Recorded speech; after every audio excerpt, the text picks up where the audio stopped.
اسے تحریک لبیک پاکستان کے امیر حافظ سعد حسین رضوی کی بھی تائید و حمایت حاصل ہے۔ یہاں پر میں یہ پوری قوم سے گزارش کرنا چاہتا ہوں کہ یہ کسی کی فتح یا شکست نہیں ہے، یہ پاکستان کی فتح ہے، یہ اسلام کی فتح ہے، یہ حب الوطنی کی فتح ہے، اور یہ انسانی جانوں کی حرمتوں کے تحفظ کی فتح ہے۔ یہ بھی میں قوم کو بتانا چاہتا ہوں کہ یہ مذاکرات کسی جبر اور تناؤ کے ماحول میں نہیں ہوئے، سنجیدہ ماحول میں، ذمہ دارانہ ماحول میں اور آزادانہ طور پر ہوئے۔ اس لیے اس میں سب کا حسب مراتب کنٹریبیوشن ہے، حصہ ہے، اور سب ہماری اور پوری قوم کے شکریہ کے حقدار ہیں۔ یہ معاہدہ اس لیے ہوا کہ جوش پر ہوش غالب آیا، جذباتیت پر معقولیت غالب آئی، اور تمام فریقوں نے حکمت و تدبیر و تدبر اور بصیرت کا مظاہرہ کیا، اور اس کے نتیجے میں آج ہم یہاں آپ کے سامنے بیٹھے ہوئے ہیں۔ میں چند کلمات آپ کو پڑھ کر سناتا ہوں۔ الحمدللہ علی احسانہ،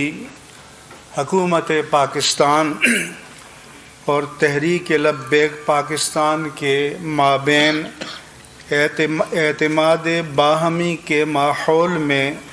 تفصیلی مذاکرات کے بعد اتفاق رائے سے معاہدہ طے پا چکا ہے۔ آئندہ ہفتے عشرے میں اس کے مثبت نتائج سامنے آ جائیں گے۔ معاہدے کے فریقین نے حکمت و تدبر کے ساتھ ملک و ملت کے بہترین مفاد میں یہ معاہدہ کیا، اور اللہ تعالیٰ کا کرم ہے کہ کسی ناخوشگوار صورتحال کے پیش آنے سے پہلے یہ فیصلہ ہو گیا۔ یہ پورے ملک کے لیے خیر و فلاح کی خبر ہے،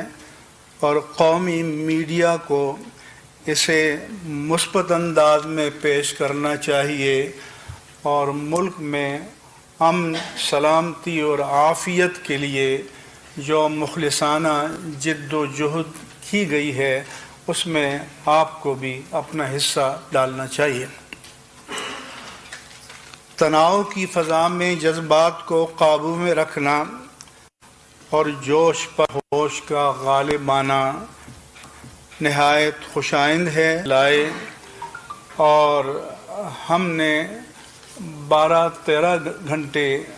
مسلسل نان اسٹاپ یہ کاوش کی، محنت کی، اور جس کے نتیجے میں ہم ایک اچھے اختتام کو حاصل کرنے میں کامیاب ہوئے۔ ہم نے ملک کی عافیت و سلامتی اور امن کے مفاد میں اس میں مصالحت کار کا فرض ادا کیا۔ اللہ تعالیٰ اپنے حبیب کریم صلی اللہ علیہ وآلہ وسلم کے طفیل ملک کو اس کے بہتر ثمرات نصیب فرمائے۔ اس معاہدے کے نتیجے میں ایک اسٹیئرنگ کمیٹی بنائی گئی ہے کہ جو اس کی نگرانی کرے گی۔ وزیر مملکت برائے پارلیمانی امور جناب علی محمد خان صاحب اس کے سربراہ ہوں گے۔ جناب راجہ بشارت صاحب وزیر قانون پنجاب، سیکریٹری وزارت داخلہ حکومت پاکستان اور ہوم سیکریٹری صوبہ پنجاب بلحاظ عہدہ اس کمیٹی کے رکن ہوں گے۔ تحریک لبیک پاکستان کی طرف سے مفتی غلام غوث بغدادی اور جناب انجینئر حفیظ اللہ علوی اس کمیٹی کے رکن ہوں گے، اور انشاءاللہ تعالی یہ آج ہی سے فنکشنل ہو جائے گی اور فعال ہو جائے گی، اور یہ معاہدہ اس طرح کا نہیں ہے کہ دوپہر کو دستخط کیے جائیں اور شام کو ٹی وی پر کہا جائے کہ اس کی کوئی قانونی حیثیت نہیں ہے۔ اللہ کے قانون سے بڑھ کر بھی دنیا میں کوئی قانون ہے کہ اللہ فرمائے کہ وَأَوْفُوا بِالْعَهْدِ إِنَّ الْعَهْدَ كَانَ مَسْئُولًا، عہد کو وفا کرو، بے شک اللہ کی عدالت میں عہد کے بارے میں پوچھا جائے گا۔ میں اہل سنت و جماعت پاکستان کے ملک بھر میں اور بیرون ملک لوگ جو رابطے میں ہیں اور اس کے بارے میں متفکر تھے، ان سب کو یقین دلاتا ہوں، تمام مسلمانوں کو یقین دلاتا ہوں کہ انشاءاللہ تعالی اس سے خیر برآمد ہوگی۔ اسی طرح میں بعض دینی سیاسی جماعتوں نے، ان کے سربراہان نے مجھے ٹیلی فون کیا اور کہا کہ آپ جب اور جہاں کہیں گے منصفانہ مقصد کے لیے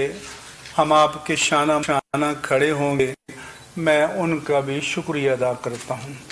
حکومت کی صفوں میں جنہوں نے معقولیت کا مظاہرہ کیا اور جنہوں نے طاقت کے استعمال سے احتراز کرنے کا مشورہ دیا، اور حزب اختلاف میں جنہوں نے یا حکومت کے اتحادیوں میں جنہوں نے طاقت کے استعمال سے گریز کا مشورہ دیا، میں تہہ دل سے ان سب کا شکریہ ادا کرتا ہوں۔ ہمارے میدان صحافت کے تجزیہ کار ہوں، کالم نگار ہوں، دیگر حضرات ہوں جنہوں نے معقولیت کا مشورہ دیا، میں تہہ دل سے ان کا بھی شکریہ ادا کرتا ہوں، اور ان سب حضرات کی تائید اور کوشش سے یہ ماحول پیدا ہوا۔ میں میڈیا کے دوستوں سے گزارش کرتا ہوں کہ ایک دو دن اگر آپ کی دکان پہ مندی ہو جائے تو ملک و ملت کی خاطر، اس پیارے پاکستان کی خاطر اس کی قربانی دے دیجئے گا، اور منفی کھود کرید پڑھنے کی بجائے مثبت پہلوؤں کو سامنے لانے کی کوشش کیجئے گا، کیونکہ اس پاکستان کی سلامتی، اس کا امن، اس کی عافیت اور اس میں انسانی جانوں کا، املاک کا، آبرو کا تحفظ جس طرح حکومت کی ذمہ داری ہے، میری بھی ہے، آپ کی بھی ہے، ہر ایک کی ہے، اور جو جتنا اختیار و اقتدار رکھتا ہے اس کی سب سے زیادہ ہے۔ ہر ایک کو معلوم ہے کہ حکومت کے پاس طاقت بھی ہوتی ہے، ادارے بھی ہوتے ہیں، اس لیے جو لوگ بار بار یہ یاد دلانا چاہتے ہیں تو کیا وہ لوگوں کو احمق سمجھتے ہیں کہ ان کو اتنی بات بھی نہیں معلوم کہ حکومت کے پاس طاقت ہوتی ہے؟ لیکن پاکستان کے آرڈیننس فیکٹریز میں جو گولیاں اور اسلحہ بنتا ہے وہ اپنی قوم پر چلانے کے لیے نہیں، وہ داخلی اور خارجی دشمنوں کے خلاف استعمال کرنے کے لیے بنتا ہے۔ کسی بھی حکومت کے لیے طاقت کا استعمال اپنے عوام کے خلاف کوئی باعث افتخار نہیں ہے، اس کو ہمیشہ اور ہمیشہ زیرو آپشن پر رکھنا چاہیے، اور ہمیشہ مکالمہ اور مذاکرات کی طرف آنا چاہیے۔ اور آپ جانتے ہیں کہ اگر 9 ڈگری میں کھڑے ہو جائیں دونوں تو مسئلے حل نہیں ہوتے۔ ملک کی خاطر، عافیت کی خاطر، سلامتی کی خاطر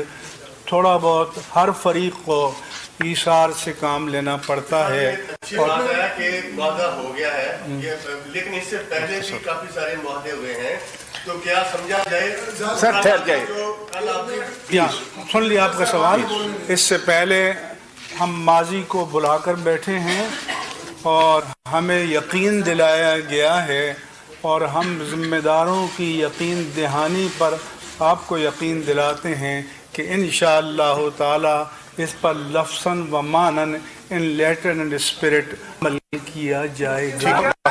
ایک سیکنڈ ٹھہریے بھائی جان, ایک منٹ ٹھہریے. بسم اللہ الرحمن الرحیم. دیکھیے یار سنیے. بسم اللہ الرحمن الرحیم. میں تمام علماء مشائخ کا, اکابرین کا جو تشریف فرما ہے, دل کی اتح گہرائیوں سے شکریہ ادا کرنا چاہتا ہوں کہ انہوں نے فہم و فراست سے کام لیتے ہوئے ملک کو ایک امتحان سے بچایا ہے. جمعے کے روز میں صبح جب تہران سے لوٹا تو نیشنل سیکورٹی کمیٹی کا اجلاس منعقد کیا گیا. نیشنل سیکورٹی کمیٹی کے اجلاس نے طویل مشاورت اور گفتگو کے بعد ایک فیصلہ کیا کہ ہم نے مذاکرات کو ترجیح دینی ہے اور دانش سے, طاقت سے نہیں, دانش سے اس مسئلے کو حل کرنے کو ترجیح دینی ہے. الحمدللہ اسی مینڈیٹ کو ذہن نشین کرتے ہوئے اور جو قوم میں ایک اضطراب کی کیفیت تھی جو ہم نے اور قوم نے ٹیلی ویژن پر معصوم لوگوں کی جانوں کا ضیاع دیکھا, لوگوں کو زخمی ہوتے دیکھا, املاک کا نقصان دیکھا, ہسپتالوں میں ایمبولنس کی رکاوٹ دیکھی, بچوں کو اسکولوں تک جانے کی دقتیں دیکھیں, اور جو ملک کی معیشت کو ایک نقصان کا خدشہ ہوا یا ہو سکتا تھا اگر یہ طوالت اختیار کرتا, ان سب چیزوں کو سامنے رکھتے ہوئے الحمدللہ ایک امن کا اور بہتری کا راستہ تلاش کیا گیا ہے. میں اس پر تمام اہل سنت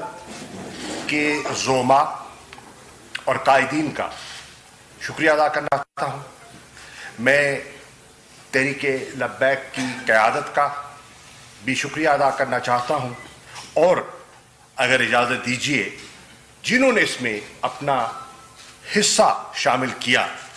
میں اپنے فرائض میں اس کو اپنا فرض سمجھتا ہوں کہ وہ اگر یہاں تشریف فرما نہیں بھی ہیں تو ان کا نام کا ذکر کر دیا جائے. مفتی منیر الرحمان صاحب تو تشریف فرما ہے, ہم ان کے شکر گزار ہیں. جناب مولانا بشیر فاروق قادری صاحب تشریف فرما ہے, کراچی سے تشریف لائے, ہم آپ کے شکر گزار ہیں. جناب سرود اعجاز قادری صاحب, جناب صاحبزادہ حامد رضا صاحب, جناب پیر عبد الخالق صاحب, جناب ڈاکٹر عبد الخیر محمد زبیر صاحب, جناب صاحبزادہ حامد سعید کاظمی صاحب, جناب پیر محمد امین صاحب, جناب خواجہ غلام قطب فرید صاحب, جناب پیر نظام سیالوی صاحب,